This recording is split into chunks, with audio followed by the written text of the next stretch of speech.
Saludos hermanos y hermanas de batalla, en este vídeo os voy a explicar todo sobre cómo funcionan las naves del Imperio y cómo viajan a través de la disformidad. Aprenderemos todo lo importante sobre motores disformes, navegantes y el Astronomicon, y finalizaremos este vídeo conociendo a la Armada Imperial y las diferentes naves espaciales que existen en el Imperio. Dicho esto, poneos cómodos, dadle me gusta al vídeo y empecemos a conocer cómo viajan las naves del Imperio a través de la disformidad. Antes de que una nave espacial del Imperio pueda entrar en la disformidad, primero debe viajar a velocidad subluz hasta el llamado punto Mandeville de un sistema estelar. Esta es la distancia más cercana a la que una nave del vacío puede entrar o salir con seguridad del Immaterium desde su sistema de origen o destino, respectivamente. Nadie quiere materializarse dentro de un planeta, eso está más que claro. Y al mismo tiempo es una zona libre de tráfico interestelar para evitar que las naves choquen entre ellas. Una vez dentro del punto Mandeville, una nave espacial activa su motor disforme y se sumerge en una dimensión muy diferente del universo material. Es importante tener en cuenta que el espacio disforme es como si estuviera formado por una energía relativamente densa, casi líquida y desprovista de estrellas, luz y vida, o al menos como ésta se la conoce comúnmente. Es por eso que también le llaman el mar de almas. Una vez dentro del espacio disforme, una nave espacial puede moverse mediante su principal motor de reacción newtoniano, como si fuese también un motor de plasma de los estándar, siguiendo unos poderosos remolinos y corrientes que hay en la disformidad, y finalmente alcanzando su destino final para emerger una vez más en el espacio real. El aspecto más difícil del viaje disforme es quizás que es imposible detectar el movimiento espacial del espacio disforme una vez que una nave está dentro de la disformidad.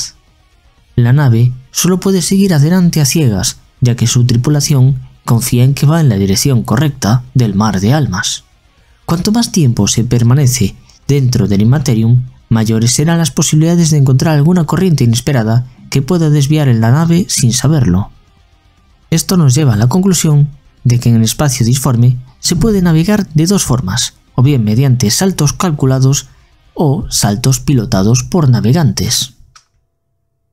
Cuando una nave espacial del Imperio está dentro del espacio real, unos mecanismos de navegación monitorean todos los movimientos, que son muy cambiantes, tenedlo en cuenta, en algo que conocen como ventana a la disformidad. Mediante la observación de estos movimientos en el espacio disforme, es posible calcular un rumbo, hacer unas ciertas maniobras correctivas y también ajustar el tiempo aproximado de viaje hasta el destino propuesto. Todos estos cálculos se basan en el supuesto de que las corrientes de disformidad se mantengan igual a como han sido observadas desde el espacio real, y esperando que no cambien significativamente durante el vuelo. Este método se conoce como el salto calculado. No es seguro realizar un salto de estos a más de 4 años luz de una sola vez, y cuanto más largo sea el salto, mayores serán las posibilidades de que se produzca un cambio significativo en el movimiento de las corrientes disformes. Lo correcto es utilizar la segunda forma y más eficiente de viaje a través de la disformidad, que es el salto pilotado por navegantes. Este método se basa en dos factores: los navegantes y el faro psíquico del Astronomicon. El Astronomicon está centrado en Terra, y no solo está controlado por el poder psíquico del Emperador, sino que también éste lo dirige para guiar a toda la humanidad. En resumidas cuentas, el Astronomicon es un faro psíquico que penetra dentro de la disformidad, y así un navegante a bordo de una nave espacial dentro de la disformidad es capaz de captar estas señales psíquicas y dirigir a una nave espacial a través de la disformidad, compensando las mareas de la disformidad y los cambios que se producen en estas corrientes. Un salto pilotado por navegantes puede cubrir una distancia mucho mayor que un salto calculado. La mayoría de los saltos pilotados no superan los 5000 años luz cada vez, pero se han realizado incluso saltos más largos, y esto ya es mucho mejor que los saltos de 4 años luz que se hacen con saltos calculados. Por poner un ejemplo de estas distancias estelares, Próxima Centauri, que es el sistema estelar más cercano a Sagrada Terra, se encuentra a 4,5 años luz. El típico viaje interestelar del Imperio podría comenzar con una nave de carga estando en una órbita alrededor de un mundo imperial. Después, unas pequeñas lanzaderas transferirán afanosamente los minerales preciosos, alimentos, tripulación y otro tipo de artículos manufacturados en este mundo del Imperio. El procedimiento de carga puede tardar días o incluso semanas si la carga es muy grande. El procedimiento es muy lento ya que los transbordadores tardan mucho tiempo en ir y volver hasta las naves estelares. Una vez que se completa la carga, la colosal nave espacial acelera lentamente fuera de la órbita bajo el poder de su motor principal a reacción. La nave se dirige hacia el borde del sistema estelar, aumentando cuidadosamente su velocidad en pequeños incrementos a medida que se aleja. Aunque los motores de las naves espaciales son capaces de lograr aceleraciones muy grandes, el riesgo de colisión con escombros interplanetarios es muy alto si la nave acelera demasiado rápido o muy pronto. A medida que la nave se aleja del Sol, la densidad de los escombros disminuye, y entonces la velocidad de la nave alcanza aproximadamente el 1% de la velocidad luz en el vacío espacial. Y solo después de varias semanas solares de viaje, la nave llega a su punto de partida hacia la disformidad. Este es el punto de salto o punto Mandeville, el cual se extiende alrededor de los sistemas estelares como una circunferencia con un ancho de varios miles de kilómetros. El punto Mandeville delinea el punto en el que los desechos interplanetarios caen por debajo de la densidad máxima de deformación y las tensiones gravitacionales no pueden afectar a la transición desde el espacio real a la disformidad. Una vez que se ha cruzado esta línea invisible, es seguro activar los motores disformes para entrar o salir del Immaterium. Una tripulación lo suficientemente descuidada o temeraria como para activar prematuramente el motor disforme tendría suerte si su nave simplemente fuera lanzada miles de años luz fuera de su rumbo. Lo más probable es que la nave fuera destrozada al chocar con algún escombro o incluso incrustarse con un planeta y nunca más se sabría de ella.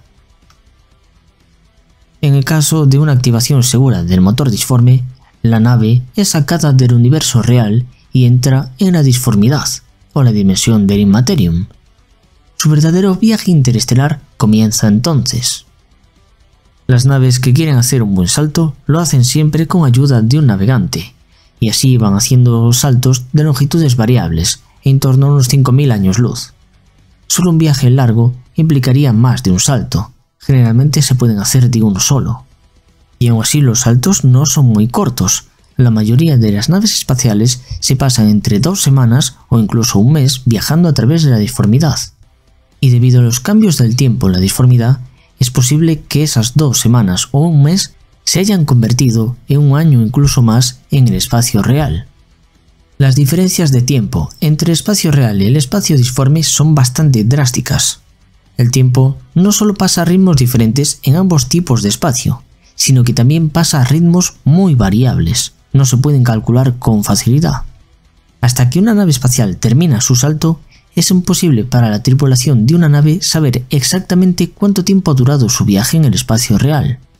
Aproximadamente para recorrer 100 años luz en el espacio real, la tripulación pasa entre 2 y 9 horas solares, dentro de la disformidad, y en la vida real han transcurrido entre 3 días e incluso 3 semanas solares. Todo depende de las fluctuaciones de las corrientes disformes. Como veis, los viajes llevan bastante tiempo, y eso sin incluir también los tiempos de viaje hacia los puntos de Mandeville o de salir de los puntos de Mandeville dentro de cada uno de los sistemas estelares antes incluso de que una de estas naves espaciales pueda acercarse al planeta al que quiere llegar. En resumen, un viaje puede tardar muchísimo más tiempo del que vosotros creéis. Si un planeta pide ayuda, puede tardar incluso en llegarle un mes o 2 y en el peor de los casos, medio año. Eso supondría generalmente que para cuando llega la ayuda ya es demasiado tarde, como pasa muchas veces. El tema es que cuando la nave espacial vuelva a entrar dentro del espacio real, está más allá del punto Mandeville de su sistema solar de destino. Si tiene suerte, la nave se acercará al punto de salto, de lo contrario pueden tardar muchas semanas solares adicionales en llegar a los planetas interiores. Y esto pasa mucho, ya que es mucho más aconsejable dejar un buen margen de seguridad al saltar hacia otra estrella. Los resultados de volver a entrar en el espacio real fuera del espacio del punto Mandeville serían los mismos que activar prematuramente el motor disforme en el viaje de ida, y eso, casi con certeza, terminaría en un desastre y en la destrucción completa de la nave y de su tripulación. Pero digamos que todo ha salido bien. Ahora la nave está lista para su recorrido final, comenzando obviamente por transmitir a su destino y estableciendo comunicación con las defensas del Imperio, ya que no es la primera vez que una nave es bombardeada por sus propios aliados al tener miedo de qué carajos ha salido de la disformidad. Y así, lentamente, la nave viaja aproximadamente sobre el 1% de la velocidad luz, desacelerando a medida que se acerca al mundo de destino. Y finalmente hemos llegado al mundo de destino, donde enjambres de pequeñas lanzaderas una vez más se ocuparán del cargamento, cargando y descargando a los pasajeros en preparación para el próximo viaje de esta nave. Como habéis visto, un viaje a través de la disformidad tiene mucha más teoría que simplemente meterse dentro de la nave, apretar un par de botones y que el navegante nos lleve. Es bastante más complicado que eso, y sin contar además que a veces el tiempo fluctúa de una forma diferente y muchas naves se quedan atrapadas siglos, si no milenios, dentro de la disformidad. Y ahora vamos con la segunda parte de este vídeo, en la que hablaré de la flota imperial, la armada imperial y también veremos todas las naves que conozco que tiene el Imperio en su uso. La flota imperial es controlada por el Adeptus Terra e incluye a casi todas las naves del Imperio. No todas las naves pertenecen a las fuerzas militares de esta flota, sino que también existen naves de otras organizaciones como pueden ser el Adeptus Astartes, el Adeptus Mechanicus, la Inquisición y la Navis Nobilitae. Las naves también se dividen entre la Armada Imperial, las flotas civiles y las flotas mercantes. La Armada Imperial por sí sola ya es una de las ramas de las Fuerzas Armadas del Imperio de la Humanidad. Mientras que la Guardia Imperial es responsable de las fuerzas de tierra imperiales, la Armada aglutina todas las flotas de naves de combate que navegan entre las estrellas y los planetas del Imperio, y además es la responsable de enfrentarse a las amenazas que pueden surgir dentro o fuera de las fronteras imperiales. Las flotas de la Armada Imperial se distribuyen en torno a los 5 segmentae mayores en que está dividido el Imperio y tienen su base en las respectivas fortalezas de los segmentum.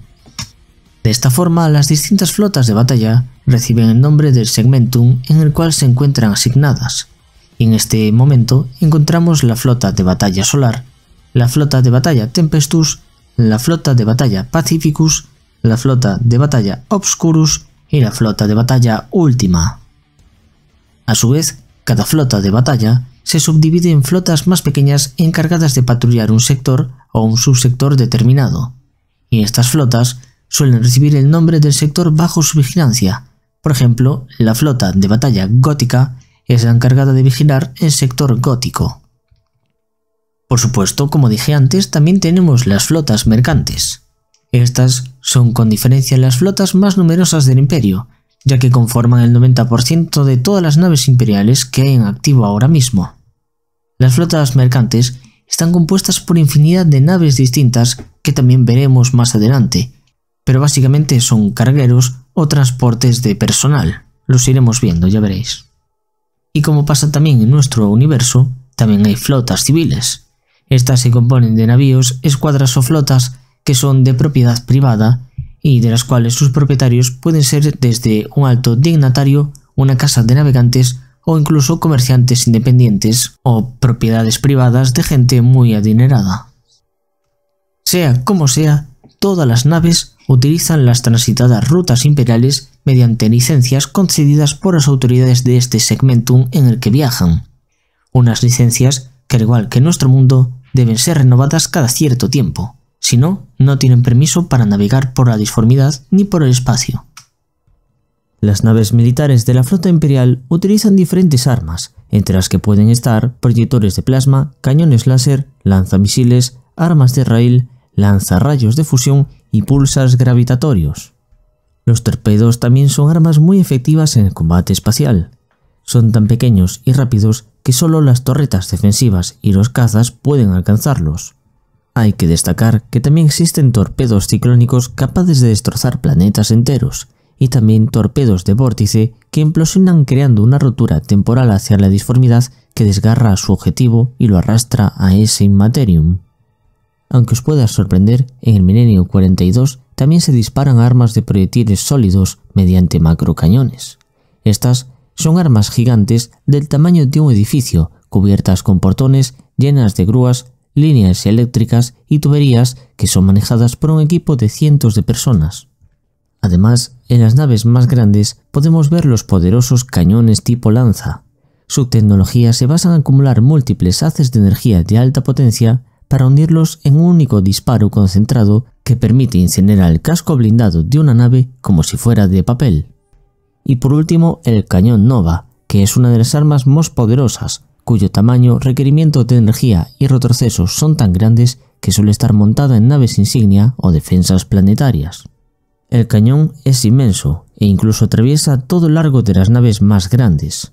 Estos gigantescos proyectiles tienen 50 metros de diámetro y son disparados a casi velocidad luz mediante un acelerador de partículas. La ojiva del proyectil explota con una potencia equivalente a varias bombas de plasma. Esto crea una zona de daño del tamaño de un planeta pequeño y tiene la suficiente fuerza como para destruir de un solo disparo un crucero ligero o dañar una nave de batalla más grande. En general, las armas de estas naves son tan poderosas que, de no ser por los escudos de vacío que las protegen, todas explotarían al ser alcanzadas por estas armas. Los escudos de vacío se incorporan a las naves espaciales, tanto civiles como militares, para protegerlas de la radiación estelar y las lluvias de meteoros, además de los disparos enemigos. Los navíos están protegidos por varias capas de escudos de vacío, cada uno de los cuales es capaz de absorber una cantidad limitada de energía antes de venirse abajo y desactivarse completamente, pero por un tiempo limitado. Y ahora vamos a lo que a muchos os interesa, conocer todas las naves de la Armada Imperial, la parte que la verdad es mi favorita. He clasificado las naves en acorazados, cruceros y naves de escolta, y dentro de cada una de estas clasificaciones vamos a ver qué tipos de nave existen. Lo primero de todo son los acorazados. Estos son enormes naves con un número colosal de armas y escudos, y que normalmente son utilizados como naves insignia por el almirante de la flota imperial, aunque no tiene por qué ser necesariamente así. Aunque poseen una potencia de fuego descomunal, los acorazados son muy lentos a la hora de maniobrar y no pueden reaccionar instantáneamente ante enemigos que cambien su rumbo de forma rápida. En lo referente a su tripulación, pueden contener un número variable de entre 25.000 y 3 millones de efectivos, dependiendo de los recursos de la flota, incluyendo también en este número a los hombres armados que defenderían la nave de un posible abordaje enemigo. Los acorazados pueden llegar a medir 8 kilómetros de eslora desde la proa hasta la popa y desplazar una masa de billones de toneladas. Dado que su construcción representa un gasto enorme de recursos y requiere una base con tecnología muy avanzada, suelen ser construidos solamente en los mayores astilleros de los mundos forja mejor equipados de la Adeptus Mechanicus. No hace falta decir que estas naves son uno de los activos más preciados para el imperio de la humanidad, y son cuidadosamente protegidas y desplegadas tan solo en las flotas más numerosas e importantes. El acorazado clase Emperador es una nave de mando y también portaaviones. El armamento principal de la clase Emperador está compuesto por sus 8 escuadrones de naves de ataque, como el interceptor Fury y también el bombardero Starhawk. Estas naves son capaces de vagar lejos de la clase Emperador y enfrentarse a naves insignia enemigas que estarían fuera de alcance o también de otros objetivos no viables para las baterías de armas de la cubierta de la nave. El único impedimento de esta nave es que no puede ejecutar cambios rápidos de rumbo, pero lo compensa armando una proa modificada que en lugar de ser la proa blindada habitual lleva montones de aparatos sensores y torretas delanteras, lo que le proporciona una mejor capacidad de ataque. Los acorazados de la clase Emperador, que sirven en el sector gótico, se encuentran entre los más antiguos de la flota de batalla Obscurus.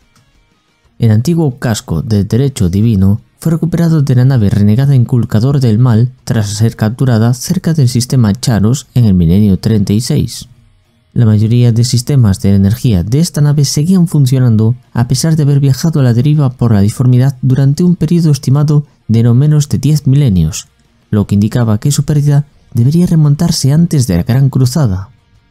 El navío fue capturado y recomisionado poco después de una reconstrucción en los muelles orbitales de Cipra Mundi, y ha patrullado por los sectores del segmento oscuros desde entonces.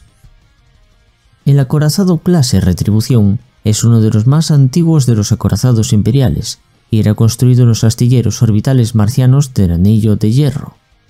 Se le considera la espina dorsal de la Armada Imperial y suelen usarse como naves insignia de la flota.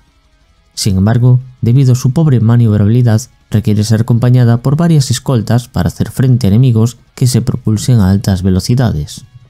Los acorazados clase Retribución y los acorazados clase Emperador se conocen por poseer un enorme monumento dorado de temática imperial sobre el puente de mando. La característica final de su diseño son las aletas del motor. La clase Retribución y la clase Emperador poseen largas aletas colocadas verticalmente en los lados de babor y estribor de los motores principales, y también junto a algunos propulsores adicionales colocados en un tercer soporte situado en medio de los motores. El acorazado clase Retribución es capaz de enviar una devastadora andanada lateral sobre sus enemigos, a la vez que dispone de impresionantes capacidades de mando. El principal armamento de la clase Retribución son sus incalculables filas de poderosas baterías laterales. Estas son capaces de abrir fuego sobre objetivos extremadamente lejanos, destruyendo las naves enemigas mucho antes de que éstas pudieran acercarse a una distancia desde la que poder responder a este ataque. Si se acerca a una nave enemiga, los torpedos disparados desde el acorazado son igualmente capaces de causar daños extremos. Al igual que otras naves imperiales, el acorazado está equipado con una larga serie de torretas de tipo lanza sobre la espina dorsal de esta nave. Estas ajustan más la puntería que las baterías de los flancos, pero su número es más reducido. Se utilizan normalmente para arremetar a las naves inutilizadas por las armas principales o también para devolver el fuego en maniobras muy cerradas sobre estos enemigos. No han sido pocas las naves destruidas completamente debido a la potencia de las andanadas a corta distancia de un acorazado clase Retribución. El acorazado clase Apocalipsis es uno de los pocos acorazados de la Armada Imperial armado con un cañón Nova, un arma capaz de destrozar un navío a 10.000 kilómetros de distancia. Obviamente, esta nave es lentísima, pero sus cañones lanza de largo alcance destruyen a cualquier amenaza incluso antes de que ésta pueda acercarse. No tiene otro rival excepto un acorazado del mismo tamaño. Sin embargo, esta potencia las vuelve en extremo impredecibles y es fácil que agoten la energía de los motores principales de la nave, con lo que la nave Apocalipsis quedaría ralentizado en medio de las batallas. Por este motivo, los acorazados clase Apocalipsis existentes mantienen su armamento de lanzas limitado a un alcance medio. La mayoría de las flotas imperiales cuentan con alguna de estas naves en buenas condiciones para la batalla, aunque su número disminuyó gradualmente a medida que pasaron los milenios. Se cree que el diseño ancestral de los acorazados de la clase Apocalipsis se debe a que esta nave fue la precursora del acorazado imperial clase Retribución hace miles de años. La tecnología utilizada en la construcción de las múltiples torretas tipo lanza de los clase Apocalipsis han sido olvidadas, y las pocas naves de esta clase que aún quedan nunca podrán reemplazarse. La pérdida de uno solo de estos acorazados tendría consecuencias irreparables. El acorazado clase Oberon es capaz de desempeñarse en todos los roles de una embarcación del tamaño de un acorazado, pero no sobresale en ninguno de ellos. Se trata de una primera variante del acorazado clase Emperador que ha sido gradualmente retirada de circulación tras los éxitos de su conocido predecesor. El modelo Oberon es una prueba de diseño de acorazado que en teoría podría enfrentarse a todo tipo de amenazas sin la necesidad de apoyarse en las naves escolta que requieren el resto de acorazados existentes. Aunque le falta la cobertura global que proporcionan los torpedos a los acorazados de la clase Emperador, el modelo Oberon conserva toda la potencia de fuego del modelo predecesor y dispone de dos devastadoras baterías de lanza de largo alcance en cada costado. A menudo, estas naves se utilizan como peligrosas patrullas blindadas con poca o ninguna escolta. En combate, el modelo Oberon carece de la potencia de los modelos Retribución y Apocalipsis y del ataque masivo que puede desplegar el modelo Emperador, pero de todas formas, ha demostrado ser una nave muy hábil, con una gran potencia y ser capaz de derrotar a cualquier enemigo al que se enfrente. Se sospecha que el poderoso acorazado clase Victoria es una modificación del acorazado clase Retribución. Su composición y diseños internos son ampliamente similares. Es posible que este diseño sea el resultado de injertar sistemas de armamento de lanzas en una plantilla acorazado clase Retribución con el objetivo de replicar el éxito alcanzado con el acorazado clase Apocalipsis. Sin embargo, existe una diferencia clave entre las dos clases de acorazados. El sustancial número de sistemas de lanzas presentes en el clase Victoria en lugar de los numerosos hangares de naves de ataques que tiene la clase Retribución. Hay pocos ejemplos de la clase Némesis en servicio, y los que existen son sin excepción acorazados clase Emperador modificados. Su capacidad para lanzar una increíble cantidad de naves de ataque en muy poco tiempo le ha hecho ganarse el respeto de muchos almirantes que dudaban de él. Sin embargo, la clase Némesis consume una cantidad inmensa de recursos y materiales que es preferible poner a disposición de naves ya probadas como la clase Emperador o la clase Retribución. Cruceros. Más pequeños que los acorazados, los cruceros son las naves de línea de las flotas de batalla imperiales. Los cruceros a su vez se dividen en grandes cruceros, cruceros de batalla, cruceros y cruceros ligeros. Los grandes cruceros son significativamente más pequeños que los acorazados, pero claramente más grandes que los cruceros estándar. Estas naves suelen tener un diseño muy antiguo y no incorporan muchas de las características típicas de los buques de guerra actuales, como la proa blindada, y no son del todo compatibles con la doctrina táctica de la armada actual. Debido a esto, muchos se retiran del servicio activo, pero todavía son utilizados por las flotas de reserva. El crucero clase Venganza es un diseño muy antiguo, el primero que se lanzó antes de la Gran Cruzada. El diseño de esta nave tiene ahora más de 10.000 años estándar y se está eliminando gradualmente. Las naves restantes de la clase Venganza que se encuentran actualmente en activo forman parte de la flota del Segmentum Oscurus y se despliegan generalmente en escuadrones pequeños. Su misión consiste en patrullar y defender los sistemas que rodean el Ojo del Terror en una vigilia constante para frenar las incursiones del caos. Este tipo de cruceros poseen baterías de armamento y 2 baterías de lanzas en cada lado de la nave, dotándola de la potencia suficiente para como defenderse de otros cruceros e incluso también de escuadrones de naves de escoltas. Posee unos escudos defensivos mucho mejores que los que pueden montar los cruceros comunes, pero esto tampoco significa que sean invulnerables, ya que pueden verse inutilizados ante un ataque enemigo bien coordinado. Por otro lado, el diseño de la torreta de la nave le permite defenderse muy bien ante oleadas de ataques de las naves de asalto. El modelo Vengador está construido con un solo propósito: llevar la lucha al enemigo a corta distancia y darle con la mayor potencia de fuego posible. Es muy adecuado para esta tarea, ya que tiene 2 sets de baterías de armas que son enormemente poderosas, pero también de corto alcance.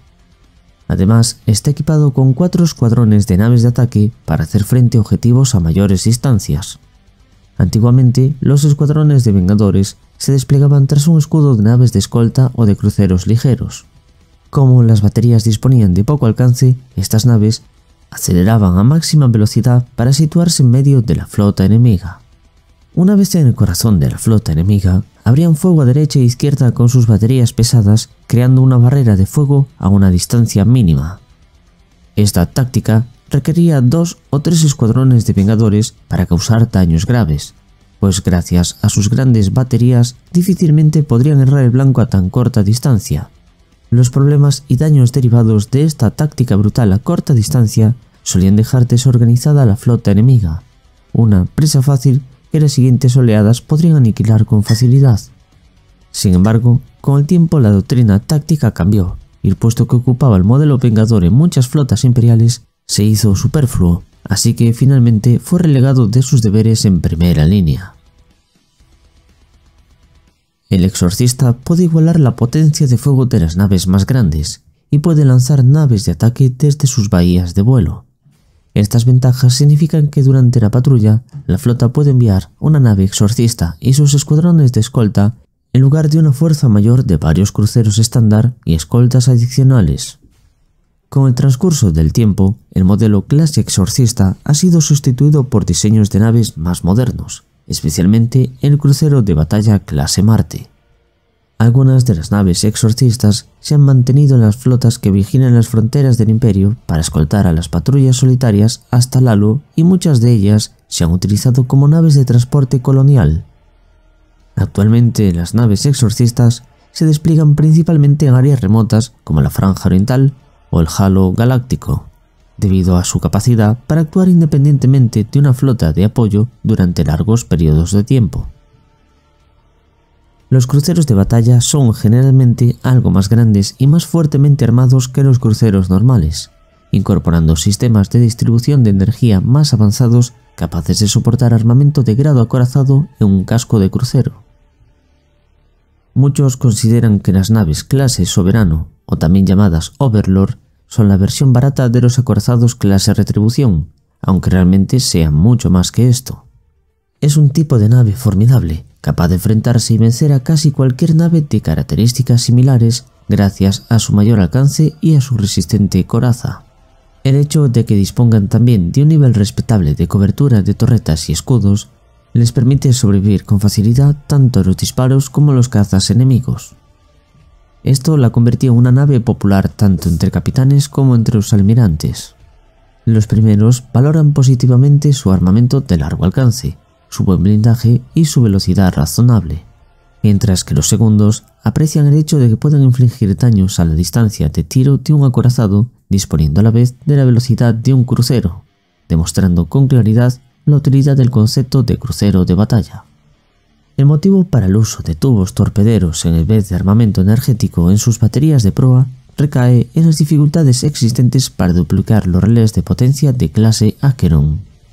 Dicho cambio dota a la nave de un suministro incrementado de energía que permite aumentar el alcance de sus armas lanzadorsales, permitiéndoles golpear a distancias que solo se ven en el armamento montado en acorazados. Dicha configuración de armamento eficiente y sencilla de emplear y mantener juega con los puntos fuertes de la tecnología y las tácticas de la flota imperiales. El crucero de batalla Marte fue diseñado para reemplazar al gran crucero Exorcista como un pequeño portaaviones y una patrullera de largo alcance. Sirve adecuadamente en ambos roles, pero no sobresale en ninguno. La clase Marte incorpora la clásica proa blindada, lo que le permitía acercarse hasta el enemigo con relativa seguridad. Su armamento principal consistía en armamento de largo alcance de tamaño medio, baterías de armas de largo alcance, 2 lanzas en la sección dorsal y un terrorífico cañón Nova. También disponía de una buena cantidad de naves de ataque y cazas. Todo ello le permitía a la clase Marte enfrentarse al enemigo mientras se mantenía fuera del alcance de las armas de este, o también acercarse y utilizar sus naves de ataque para protegerse a sí mismo o llevar a cabo ataques relámpago contra las naves enemigas. Todas estas ventajas convierten a la clase Marte en combatientes bastante versátiles, capaces de enfrentarse a una amplia variedad de escenarios de combate ellos solos. A esto se suma el hecho de que muchos capitanes aprecian la combinación del cañón Nova y los escuadrones de naves de ataque, lo que les permite arrasar a sus contrincantes a distancias sin tener que entrar en contacto con disparos de armas enemigas. Su único defecto, salvo por la supuesta falta de armamento de la que se quejan muchos capitanes imperiales, es que su diseño impide llevar a cabo cambios y mejoras, ya que los ensamblajes del cañón Nova y los enormes hangares hacen imposible cambiar la configuración de la nave sin desguazarla por completo. Actualmente este tipo de crucero de batalla no es muy apreciado debido a las cambiantes filosofías tácticas existentes dentro de la flota imperial. Los astilleros de Marte dejaron de fabricar la clase Marte hace 1900 años, y los pocos astilleros que han seguido con la producción la han mantenido bajo mínimos. El crucero de batalla clase Armagedón fue diseñado para aumentar rápidamente el número de cruceros de batalla disponibles para la Armada Imperial durante la Tercera Guerra por Armagedón. Esta nave tiene cañones lanza en cada flanco, así como también torpedos. Sin embargo, debido a la mayor disponibilidad de energía que posee la clase Armagedón, estas armas ahora tienen el alcance parecido al de un acorazado. Casi sin excepción, los cruceros de batalla clase Armagedón se se han construido a partir de cascos recuperados de las clases lunar estropeadas, por lo que la construcción de estos navíos resultó muy fácil, aunque muchos comandantes de la flota no se han mostrado muy dispuestos a sacrificar un gran número de cruceros de primera línea a cambio de esto. Esta sencillez de construcción ha hecho que alcanzase una gran notoriedad, no solo en las flotas locales de su sistema inicial de creación, sino que gradualmente se ha ido incorporando a las flotas de todo el imperio. El crucero de batalla clase Cálice fue un intento arriesgado, aunque no totalmente exitoso, de desarrollo aún más completo del crucero de batalla. Desgraciadamente, las naves no pudieron cumplir con las expectativas imperiales. Dos de los primeros cruceros de batalla clase Cáliz se perdieron durante un enfrentamiento con fuerzas Xenos no identificadas en el abismo de Azeroth en el año 123 del milenio 40, y los demás sufrieron accidentes o se enfrentaron a contrincantes que los dejaron fuera de servicio unos cuantos años después. Debido a una activa campaña inquisitorial destinada a ocultar tamaños fracasos militares, las naves siguieron contando con la admiración del ignorante público imperial medio, que siguieron creyendo que estas naves formaban la acorazada columna vertebral de la flota de batalla Calixis. Por desgracia, la realidad era que ciertos errores de diseño causaron grandes problemas a estas hermosas naves, que aunque rápidas y bien armadas, tenían cascos de cristal a causa de la ligereza de su blindaje, así como la tendencia de los conductos de plasma a reventar tras un combate moderadamente extenso. Los cruceros constituyen la mayor parte de una flota y son las naves más utilizadas en el imperio. Su tripulación oscila entre las 1000 y 100.000 personas, por lo que no son tan poderosas como las naves más pesadas. Y aunque no son tan poderosas como los acorazados, los cruceros son mucho más rápidos y pueden asestar golpes letales contra otras naves de su capacidad similar.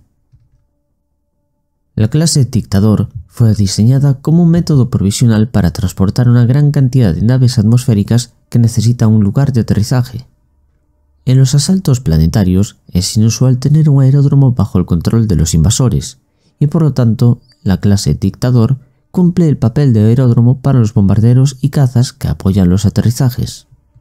Estas naves se construyen a partir del fuselaje de los cruceros clase Lunar, remodelando completamente sus baterías de lanzas para convertirlas en hangares de naves de ataque. Conservan las baterías de armamento y la capacidad de disparar torpedos, al igual que la proa blindada. Y por supuesto, los escudos, torretas y motores también permanecen inalterados. Estos cambios tuvieron como origen la adopción por necesidad de un método sencillo para enviar grandes cantidades de naves atmosféricas a la batalla, como puede ser el caza Thunderbolt y el bombardero Marauder, que sirven como apoyo terrestre en algunas operaciones militares. No obstante, las sucesivas remodelaciones de los sistemas de comunicaciones y de detección del Dictador expandieron sus posibilidades, pudiendo llegar a lanzar oleadas de asalto a larga distancia contra naves dentro del espacio profundo. El crucero clase Gótica tiene un uso similar al del acorazado Apocalipsis. Ambos están diseñados para usar sus lanzas para dañar directamente a una nave enemiga en lugar de destruir los escudos. Debido a esto, se combina muy a menudo con un crucero clase Lunar o una clase Dominator. La nave de apoyo derriba los escudos, dejando el casco desprotegido contra las cubiertas de lanza de la tipo gótico. Sin embargo, las lanzas son lentas y un ataque solitario no puede infligir el daño lo suficientemente rápido como para obligar a un atacante a retirarse, así que siempre ha de operar acompañada. Al ser catalogado como un crucero con lanzas, este tipo de navío posee baterías de lanzas a babor y a estribor y son altamente eficaces a corto y medio alcance. Esta nave cuenta con la característica proa blindada de la Armada Imperial y los 6 tubos lanzatorpederos estándar de los cruceros normales. La clase Gótica siempre es una buena opción para complementar una flota, ya que posee la misma maniobrabilidad y rapidez que otros cruceros imperiales y el mismo escudo y cobertura que proporciona su torreta artillada. La clase Dominador fue diseñada originalmente para dar apoyo en asaltos planetarios y como ayuda de la flota de batalla, y se diseñó en base a las colosales energías gravimétricas que desarrollaría el cañón Nova que se instalaría en su proa. El objetivo de esta nave era situarse tras las líneas principales de la flota y disparar contra el enemigo desde la distancia gracias al extremo alcance del cañón Nova. A pesar de que las baterías laterales del crucero clase Dominador son tan poderosas como las del acorazado clase Retribución, el crucero no llega a igualar el alcance de las baterías de macrocañones del acorazado debido a la falta de energía.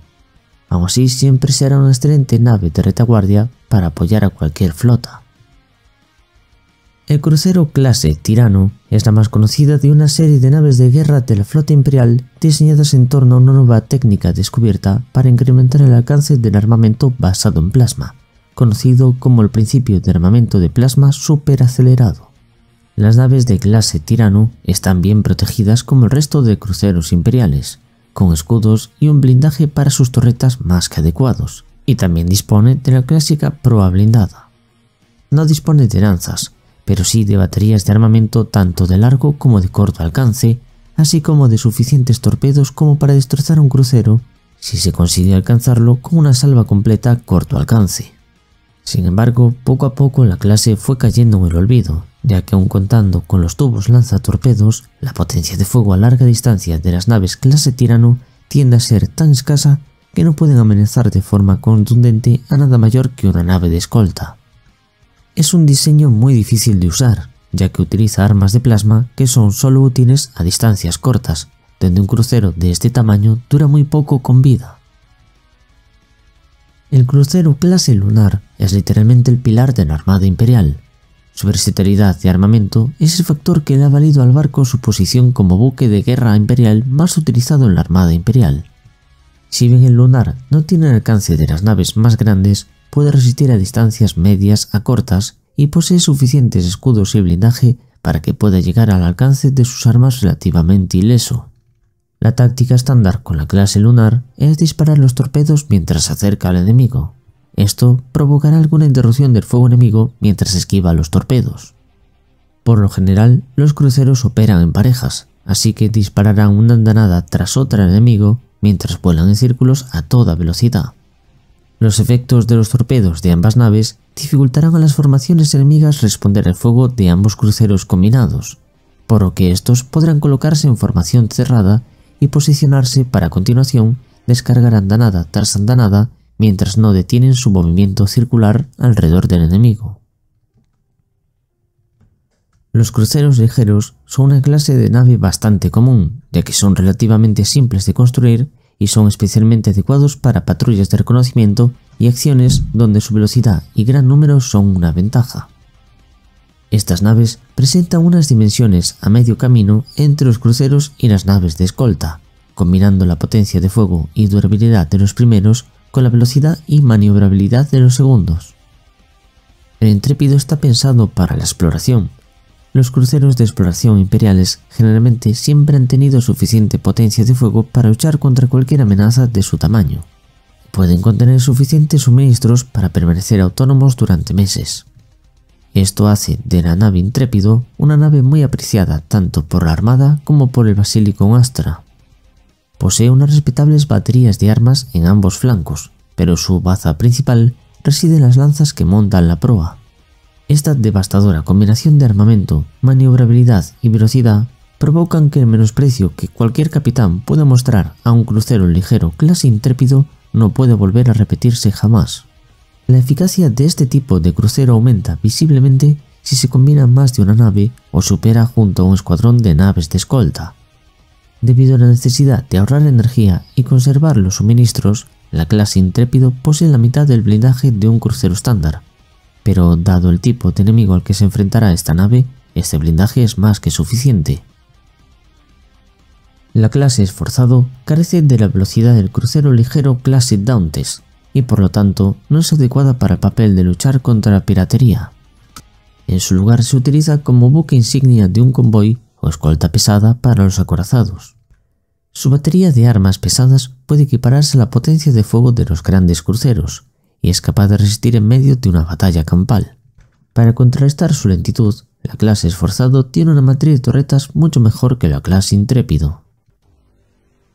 La Resistencia es una variante del crucero ligero clase Esforzado, utilizada tanto por la Armada Imperial como por el Basilicon Astra.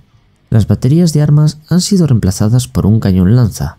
Además de sus lanzas de corto alcance, la clase Resistencia posee también baterías de corto alcance y 2 tubos lanzatorpedos con los que defenderse.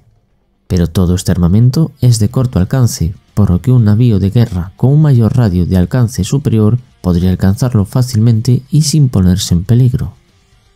Una táctica común de los almirantes de la Armada Imperial consiste en emparejar un modelo resistencia y otro esforzado para que juntos se protejan mutuamente y supongan a sus enemigos un desafío táctico para afrontar. Cuando se combina de esta manera, la potencia de fuego que pueden llegar a desarrollar equivale a la de un crucero en toda regla. Sin embargo, el crucero clase Resistencia se construye en un número muy inferior al de la clase Esforzado, por lo que en pocas ocasiones es posible llevar a la práctica este emparejamiento en binomio.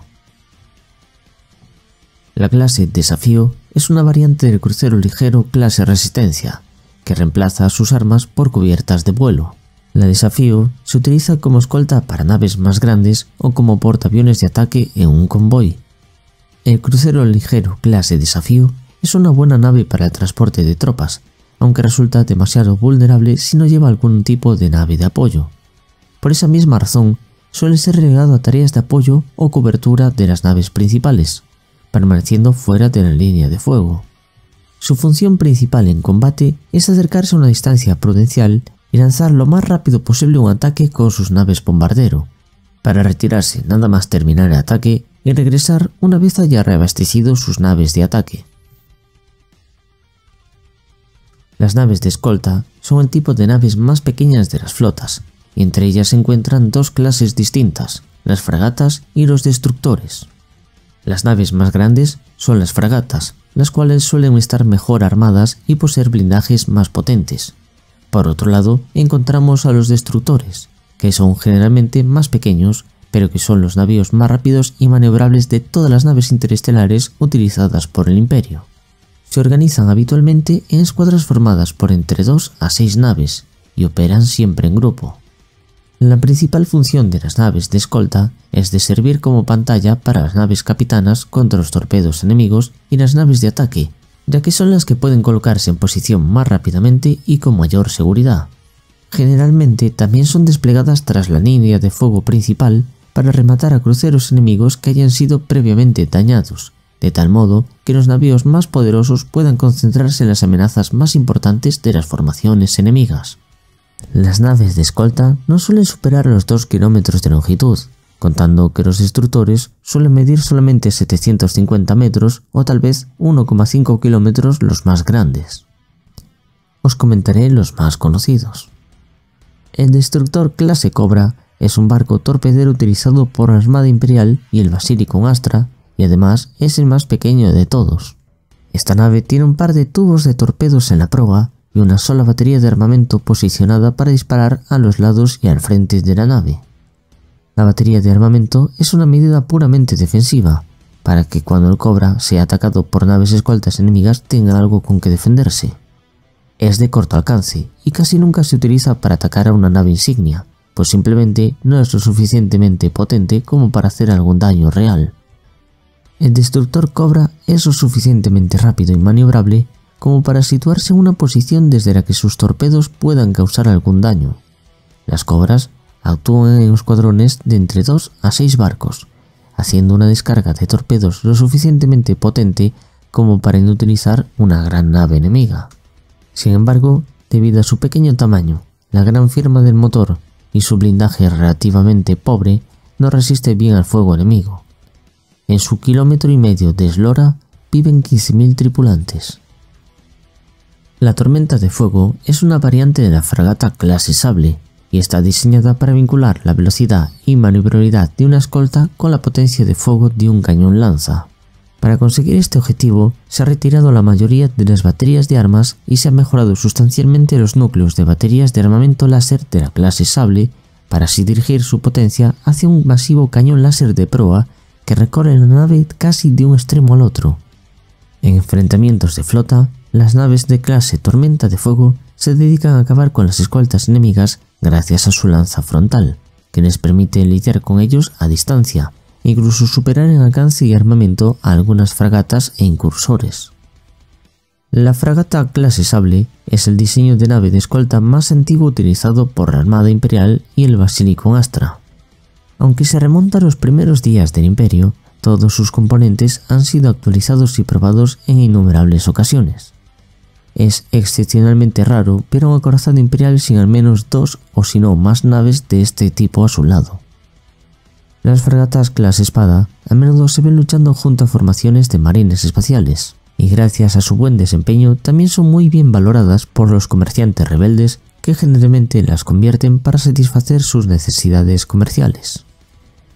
Sus baterías láser y las potentes torretas de la clase Sable están listas para disparar a un nivel excepcionalmente alto, proporcionando una potencia de fuego equivalente a las menos fiables baterías de plasma, y pueden disparar por ambas bordas o hacia adelante sin disminuir su poder de fuego. Sus motores son unidades rudimentarias y simples, pero poderosas, y pueden ser mantenidas por un artificiero con poco entrenamiento. En conjunto, es considerado una nave muy fiable, hasta en las peores condiciones. Al ser una nave de escolta, la clase Sable está diseñada para recibir disparos y sobrevivir. Sus mamparos son más gruesos de lo esperable, y el armazón que mantiene unida a la nave posee pilares y vigas redundantes para que sigan soportando el peso de la estructura si los principales caen. Debido a esto, muchos se sorprenden al ver que la clase Sable es capaz de resistir daños más grandes de los que cabría esperar de un navío tan pequeño. La fragata Falchion o Fals es utilizada por la Armada Imperial y el Basilicon Astra. Es muy similar a la habitual fragata clase Sable, pero más versátil aún. Se utiliza para patrullar, escoltar convoyes y como escolta de cruceros ligeros, protegiendo la retaguardia de sus primos más grandes en combate. Como todas las naves modelo Boss, al ser exclusivas de este mundo forja, no se encuentran ampliamente distribuidas por todas las flotas, pero las que disponen de naves de escolta clase Fals las consideran una más que digna sustituta de la mucho más habitual clase Sable. El destructor torpedero clase Víbora es una variante del destructor clase Cobra convertido para llevar torpedos de abordaje. Algunas de estas naves de guerra retuvieron su armamento de torpedos, incluso después de que ya no eran necesarios.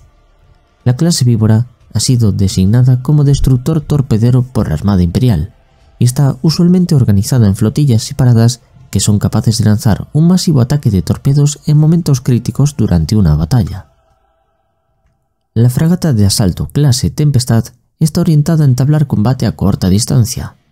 Comparada con otras fragatas, despliega menos potencia de fuego a grandes distancias, pero equipa en su lugar baterías de corto alcance en sus laterales, cápsulas de asalto y complementos para el abordaje de la infantería.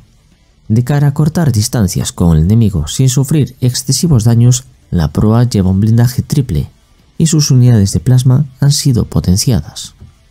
Ya que estas características requieren mucho espacio, las fragatas de asalto clase Tempestad son más grandes que una fragata clase Espada y pueden ser reequipadas fácilmente para ser empleadas con propósitos comerciales. Comparada con la fragata clase Espada, la Tempestad es menos maniobrable y no iguala su capacidad de fuego ni sus sistemas de detección. Sin embargo, se beneficia de una mayor integridad estructural y de blindaje. La fragata pesada clase Turbulenta es a día de hoy un tipo de navío muy difícil de encontrar en el sector Calexis, a la par que afortunada por la multitud de acciones navales famosas en las que ha tenido parte. Ha sido diseñada para adelantarse a la flota y entablar combate con las unidades de exploración enemigas. Se dice que las tácticas que emplean los capitanes de la Armada Imperial al mando de estas unidades son agresivas y muy parecidas a las de una batalla pirata. Según los datos imperiales, es una de las fragatas más grandes de todas, con una eslora de 1960 metros y 25.000 tripulantes. Supongo que ya que hemos llegado hasta aquí, podría también hablar de las 3 aeronaves con capacidad espacial que se suelen emplear en las escuadras de ataque de todas estas naves. El interceptor Fury es el caballo de batalla de la Armada Imperial y puede utilizarse en múltiples funciones en una sola flota. El Fury se usa más comúnmente como interceptor de superioridad espacial o como una nave de ataque de interdicción que derriba bombarderos enemigos y torpedos. También se puede utilizar para escoltar a los bombarderos Stormhawk o las naves de asalto Tiburón de la Armada Imperial durante sus propios ataques a naves capitales del enemigo, siendo así donde más se destacan estos tipos de batalla. Las Fury pueden regresar a su nave nodriza o otra nave de transporte imperial si es necesario para ser rearmadas y reparadas. Cuando no son usadas para el combate, las naves Fury pueden ser utilizadas para explorar y reconocer el territorio, además de misiones de patrulla aérea de combate alrededor de una flota. Este interceptor, junto con otros bombarderos de tipo Starhawk, son totalmente capaces de atacar objetivos planetarios dentro de una atmósfera, aunque debido a su gran tamaño y especialización para el combate espacial, su efectividad varía según su objetivo y que también esté protegido. Los bombarderos Starhawk son lentas y enormes naves, diseñadas para transportar un pesado cargamento de bombas de plasma y misiles perforantes y luego usarlos contra las naves insignia enemigas. Tripuladas por un piloto, un copiloto y un tecnosacerdote, además de varios artilleros de torretas y un oficial de logística, la Starhawk estándar posee unos estrechos dormitorios, lavabos químicos e incluso una unidad médica automatizada en el interior de su casco. La multitud de torretas multiláser artilladas de defensa de corto alcance son muy útiles para ahuyentar a los cazas enemigos, pero normalmente son escoltadas aún así por los interceptores Fury o también por los Stormhawk. De todas formas, incluso en solitario pueden causar buenos estragos entre las escuadrillas de cazas enemigos antes de descargar su letal lluvia de misiles contra las naves insignias enemigas.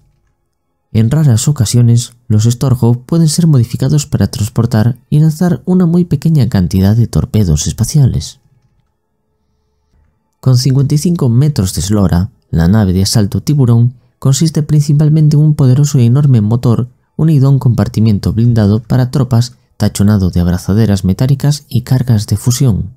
Cuando la nave Tiburón asalta una nave enemiga, las abrazaderas metálicas se incrustan en el casco enemigo, al igual que las cargas de fusión, y juntamente con los láseres de intrusión montados en la estructura de esta nave, producen un agujero por el que las tropas de asalto pueden invadir el buque. Por consiguiente, la Tiburón tan solo monta en su estructura armas defensivas, dedicando la mayor parte del espacio al blindaje, a los motores y a la capacidad de transporte. Tácticamente, estas naves suelen ir escoltadas por cazas para ayudarles a asaltar a la nave enemiga, neutralizando las defensas exteriores del casco para que así puedan acercarse. Para permitir dicha táctica, las naves de asalto Tiburón cuentan con motores capaces de acelerar del mismo modo que un caza de combate, a pesar de que son más difíciles de maniobrar. Y para finalizar, entendamos rápidamente la jerarquía de la Armada Imperial. La Armada Imperial está comandada por 5 altos Lord Almirantes, uno de los cuales, generalmente el del Segmentum Solar, suele formar parte de los altos señores de Terra. Por debajo de ellos existen varios comandantes de sector y comandantes de flota de batalla, cientos de capitanes de naves y oficiales intermedios y una miríada de suboficiales. Además, la Armada Imperial cuenta con un propio cuerpo de comisarios, el Comisariado Naval, quien supervisa la moral y la disciplina del personal naval. También forman parte de la Armada Imperial los batallones de seguridad naval, conocidos por el nombre de hombres de armas navales. Consisten en unidades de soldados armados que se encargan de sofocar motines, abordar naves enemigas y proteger las instalaciones de la Armada. Estos batallones suelen estar equipados con una armadura corporal negra y escopetas de abordaje. Sin el valor y la dedicación del personal de la flota, el Imperio estaría completamente perdido. Su trabajo, aunque menos reconocido, es igual de importante que el de los marines espaciales y otros ejércitos. En mi canal encontraréis otros vídeos sobre naves espaciales como el de los Necrones o el de los Tiránidos. Espero que os haya gustado este vídeo. Ha sido muy difícil de grabar porque me dolía muchísimo la garganta, además de la enorme cantidad de imágenes que he tenido que utilizar. Así que, si me queréis ayudar, dejadle me gusta a este vídeo o enseñádselo a algún amigo. Nos vemos próximamente en un nuevo vídeo de Warhammer.